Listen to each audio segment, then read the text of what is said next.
한약은 그 형태에 따라서 다양한 장단점을 가지고 있습니다. 제가 진료를 하다 보면 이런 질문 하시는 경우가 좀 있었습니다. 혹시 한약은 어떻게 해서 주시는 건가요? 물로 된 그 탕약 주시는 건가요? 전 탕으로 된 거 그거 너무 싫어요. 환으로 주시면 안 되나요? 이런 식의 질문인데요. 결론부터 말씀드리면은 저는 탕제를 치료 처방으로 사용을 하지 환으로 된 약을 치료 처방으로 쓰지는 않습니다. 제가 지금부터 탕으로 된 한약과 환으로 된 한약의 장단점을 각각 5가지씩 설명드릴 테니 여러분들께서 한번 비교해 보시면 좋을 것 같습니다.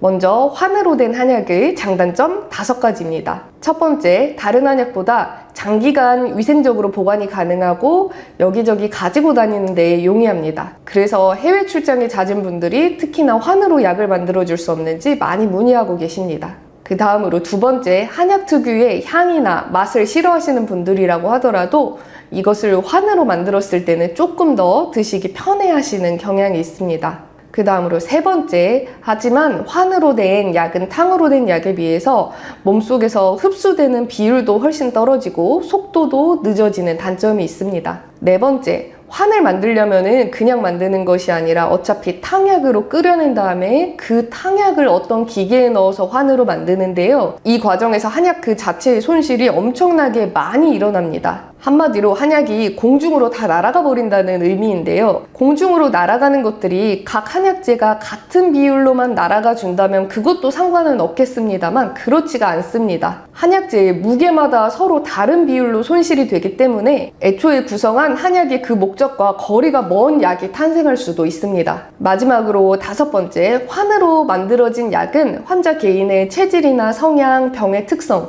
이런 것에 맞추어서 세밀하게 그 약의 성분을 조정하는 것이 매우 어렵습니다. 환자분께 이 환을 제공해 드리려면 완벽하게 개인 맞춤은 거의 불가능하며 미리 조제해 놓은 약을 드려야만 합니다. 이와 비교하여 탕으로 된 한약의 장단점도 5가지 소개를 해드리면요. 첫 번째, 처방한 한의사의 목적이 가장 잘 반영될 수 있도록 한약의 유효 성분을 뽑아낼 수 있습니다. 그 다음으로 두 번째, 체내 흡수가 빠르고 효율적입니다. 세 번째, 그 단점으로 부피가 크기 때문에 여기저기 가지고 다니는 것이 불편할 수 있습니다. 네 번째, 한약 특유의 향이나 냄새가 강하게 배어 있기 때문에 이것으로 인해서 호불호가 좀 갈릴 수 있습니다. 마지막으로 5번째, 저는 이것이 가장 큰 장점이라고 생각을 하는데요. 환자 개인의 체질이나 특성, 병의 속성 이런 것들에 맞추어서 세밀하게 그 약의 구성을 조정하는 것이 가능합니다. 이러한 장단점을 종합해서 저는 탕으로 된 한약을 치료 목적으로 사용하는 편입니다. 환으로 된 한약은 소화제나 감기약과 같은 것들이 필요하실 때에